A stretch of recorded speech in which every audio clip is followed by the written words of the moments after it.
मेरा नाम देवेश पत्सारिया है और मैं अपनी कुछ कविताएं सुनाना चाहता हूँ। पहली कविता शीर्षक है अनुकंपा। मुझे मंद कहने वालों, ये चमकीले जूते उतारो। आओ फिर दौड़ते हैं दोनों नंगे पाँव।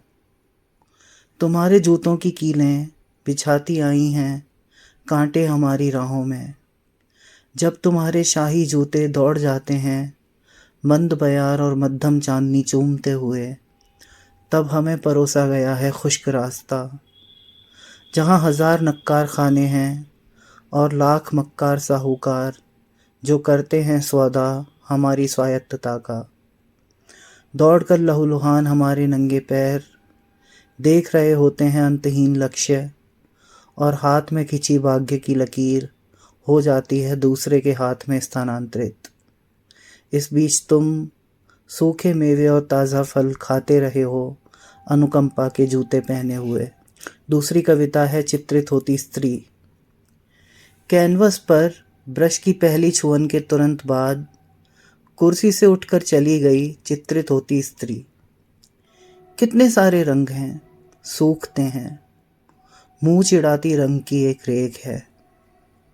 जैसा वह कह रही थी कुर्सी पर बैठने से पहले, सचमुच समय ही समय है। हाथ घड़ी की सुइयां घंटाघर सी बजती हैं। अगली कविता है कवि और कच्चा रास्ता। कितना उपजाऊ है वह कच्चा रास्ता जो कवि के घर के सामने से गुजरता है। वहाँ दृश्य और कविताएं उगती हैं। किसी भी लिहाज से डामर से लिपी पुती चमकती सड़क से अधिक भाग्यशाली। दिन भर जीवन के वही कई दृश्य ताकता है वहीं से कस्बे का कवि। कच्चे रास्ते का कवि कच्चे रास्ते से चुनता है कविता के कंकड़। देखता है हर रोज कमर पर बच्चा टिकाए एक दिन का राशन खरीदने जाने वाली औरत को, जिसकी साड़ी के छींटे स्वाभिमान के रंग से पगे हैं। कभी उड़ाता है धुएं के साथ गिनती भर मसालों से बघारी सब्जी का स्वाद। दिन खत्म होने के बाद रोड लाइट की पीली उदास रोशनी में थके मजदूरों को लौटते देखता है। रात गहराने पर आवारा कुत्तों की धींगा मुश्ती का गवाह बनता है। कवि जो तस्वीरें खींचने लगा है कुछ दृश्य कैमरे में उतार लेता है, जिन्हें देख लोग लिखते हैं कविताएं। कुछ दृश्य कोई गंध सिर्फ वही सहेज पाता है। हर दृश्य का मर्म कैमरा नहीं पकड़ पाता। किसी कैमरे का रेजोल्यूशन कवि के मन जितना कहाँ। अगली कविता है क्रय शक्ति। दुनिया के सबसे अमीर आदमी की क्रय शक्ति की भी एक अधिकतम सीमा होती है, जिसके बाद कोई फर्क नहीं रह जाता उसमें और मुझ में। एक सीमा के बाद वह नहीं खरीद सकता एक समय का राशन तक। यह जानकर मुझे पर्याप्त लगा अपनी जेब में पड़ा 100 रुपए का नोट। अगली कविता है मॉस्को की लड़की। मॉस्को में एक लड़की जिससे मेट्रो रेल की आपाधापी में छू गया था मेरा पैर। जैसी कि आदत डाली गई है, लड़कियों से पैर नहीं छुआते। तत्क्षण उसके हाथ से हथेली छुआकर माथे से लगा ली थी मैंने। यह बस अपने आप हुआ एक आदत के तहत, सोच सकने से भी पहले। बहरहाल अब सोचता हूँ, उसके देश में क्या ऐसा करता होगा कोई। वह मुझे अजीब समझती होगी, या शायद अवसरवादी वदनियत। ना उसे मेरी भाषा आती थी, ना मैं ही रूसी जानता था, तो हम दोनों मौन रहे। बस इतना याद है वह मुझ पर हंसी नहीं थी और अपना स्टेशन आने तक देखती रही थी मुझे। अगली कविता है नानाजी के श्लोक। सच्चे तौर पर सम्मान की वजह से डर मुझे सिर्फ एक पुरुष से लगता था। नानाजी ने मुझे 3 श्लोक बताए थे सुबह उठते ही दोहराने के लिए। मैं जानता हूँ पृथ्वी को विष्णु पत्नी कहकर क्षमा मांगकर भी मैं रहूंगा जीवन पालक विष्णु की सभ्यता पोषक प्रिया का अपराधी ही। दोहराता रहूंगा अपराध जिनसे पृथ्वी होती रहेगी जीवन के लिए संकुचित। बढ़ती रहेगी ग्लोबल वार्मिंग। मैं पृथ्वी की बाकी सब संतानों की हत्यारी प्रजाति मानव हूँ। हाथ में देवी देवताओं का वास होने की अनुभूति कर भी इन हाथों से हर काम ठीक ही हो ऐसा भी नहीं, और कंधों पर बैठे फरिश्ते दर्ज करते रहेंगे अच्छे बुरे सब काम। बुरे काम दर्ज करने वाले फरिश्ते की स्याही होगी कुछ ज्यादा ही खर्च। 7 चिरंजीवी पुरुषों का स्मरण मुझे नहीं बना देगा चिरंजीवी या शतायु। खुद नाना जी भी कहाँ हो पाए शतायु, पर वे जीवन संग्राम के महारथी थे। जब हम किसी के लिए संभावना नहीं थे, वे लड़े अपनी बेटी और उसके बच्चों के भविष्य के लिए।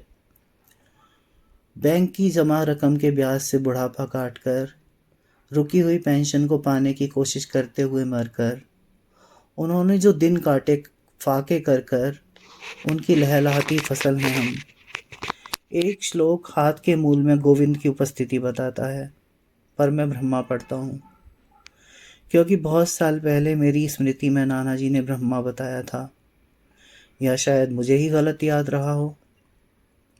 हर सुबह ये श्लोक मैं लंबी उम्र या किसी देवी देवता की प्रसन्नता के लिए नहीं पढ़ता, इनके बहाने मैं याद करता हूँ नाना जी को हर सुबह। वस्तुतः है नेपथ्य से संगीत। शुक्र नेपथ्य में छूट गया था कहीं, रण कर्कश दुंदुभी के शोर के बीच, मैं सिर पर शौर्य पताका ताने सूर्य सा चमकता खड़ा था मृत्यु के अंधेरे कोलाहल में। इस विभीषिका में बांसुरी के संगीत की रौ में आंखें मूंद बह जाने का अर्थ होता तीर का गले को बींधते चले जाना। कान में बांसुरी की तरह बजती रही तुम्हारी पुकार, बांस की धुन पर थिरकती रही तलवार।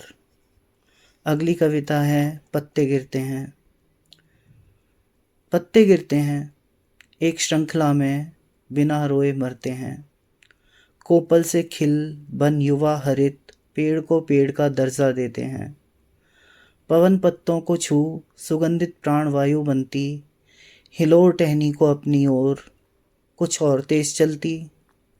फिर एक दिन पत्ते रूपी आभूषण पककर पीले पड़ जाते, कुछ सूखते कुछ पहले ही गिर जाते।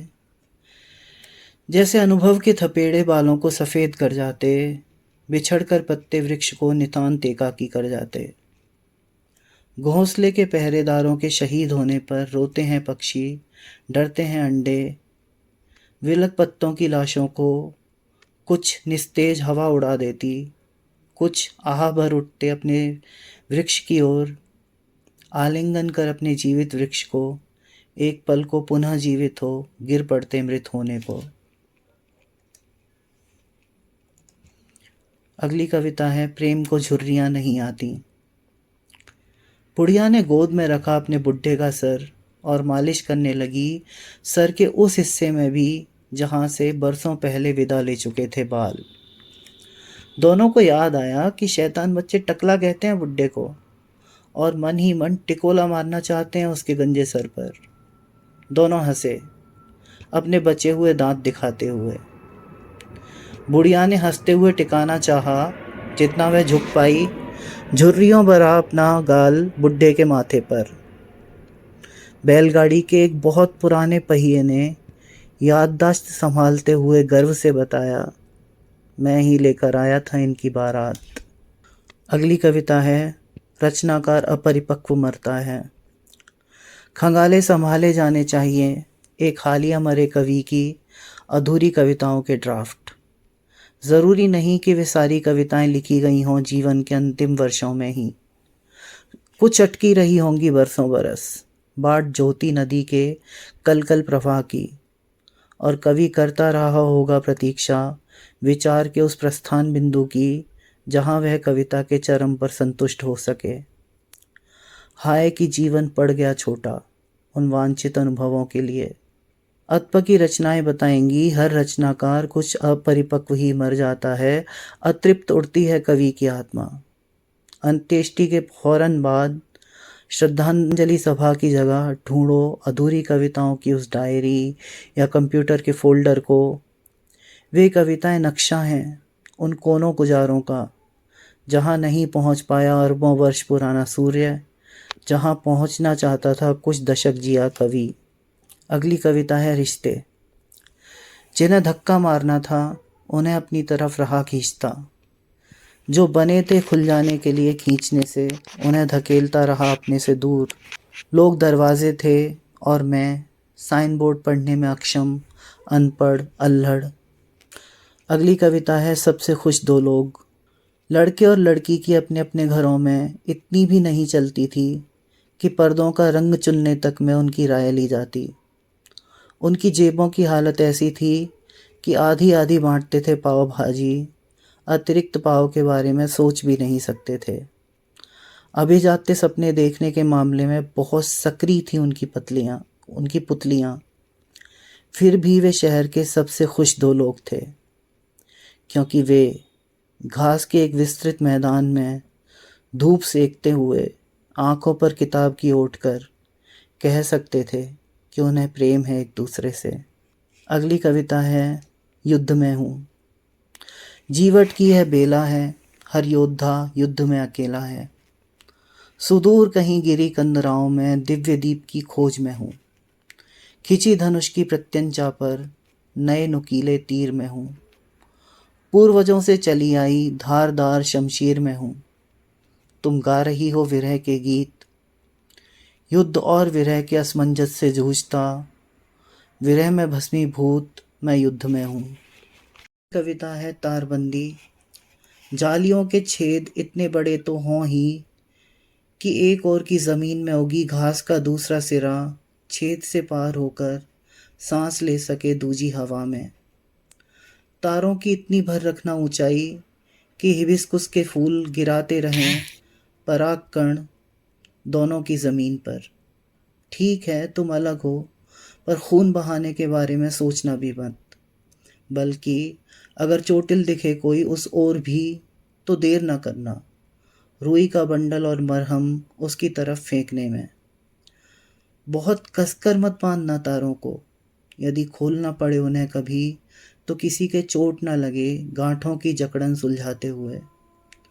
दोनों सरहदों के बीच नो मैंस लैंड की बनिस्बत बनाना एवरीवन्स लैंड और बढ़ाते जाना उसका दायरा। धर्म में मत बांधना ईश्वर को, नेक नियत को मान लेना रब, भेजना सकारात्मक तरंगों के तोहफे। बाज़ वक्त तारबंदी के आर पार आवाजाही करती रहने पाएं सबसे नर्म दुआएं। अगली कविता है तुम जो जीत जाते हो। तुम्हारा जीत जाना बहस में तुम्हारी साफ गोई की तस्दीक नहीं करता, वह दर्शाता है बस इतना कि तुम वकील होते वाकई कमाल के। फेंकते हो तुम अपने पत्ते संभाल के, जिरह के मुताबिक तुम उखाड़ लाते हो गड़े मुर्दे एकदम उचित समय पूर्व काल कवलित। बल्कि मुझे लगता है तुम उन्हें कभी दफनाते ही नहीं। मर्यादा से बंधा मैं जिंदा किसी शय से समय रहते साझा करता नहीं, और मुर्दों को जलाकर शमशान में ही छोड़ आता हूँ उनकी राख अस्थियाँ सब। कोई और अपना मुर्दा जलाता है उस ढेर पर, कोई और बहाता है उनकी अस्थियाँ और राख अपने मुर्दे के साथ, या देता है बुहार कर फेंक मुर्दा भस्म में अपने पराये का भेद देख। मेरी ओर से प्रस्तुत नहीं होता कोई साक्ष्य, कोई चश्मदीद, और फिर ज़िरह में तो तुम मेरी अपेक्षा पटुतर हो ही।